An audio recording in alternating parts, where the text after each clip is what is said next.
એ કે હું વધારે મારા મિત્રો સાથે હું સમય કાઢી ન આવ્યો. એ અફસોસ રહ્યો. હા, એ અફસોસ રહ્યો. એ કે આ જિંદગીની અંદર આપણે પાસે બધું હોય. એટલે મારું એમ કહેવાનું છે કે આપણે ફેમિલી માટે કે આપણા મિત્રો માટે જે આપણે સમય કાઢીએ કે ફરવા જઈએ તો એ આપણા લાઈફની વેસ્ટ મની નથી કે આપણા લાઈફને વેસ્ટ ટાઈમ નથી કર્યો. એટલે તમારા મિત્રો સાથે તમે જે ફરવા જાઓ કે આનંદ કરો એમની સાથે આનંદ કરો. એ આપણા જીવનની અંદર બધી વસ્તુમાં ખૂબ અગત્યની વસ્તુ છે, મહત્વની. એટલે અમને બધા મિત્રો ખૂબ સારા મળ્યા.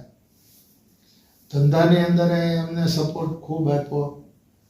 અને મિત્રોને હું તમને એક બીજી વાત કરું કે તમે લાખો કરોડો અબજો રૂપિયાની એડ આપો ને, જાહેરાત આપો, તમામ ક્ષેત્રોની અંદર જાહેરાત કરો, એ જાહેરાત જે કામ ન આપે ને એ કામ તમારા એક મિત્ર આપે. ભાઈ ભાઈ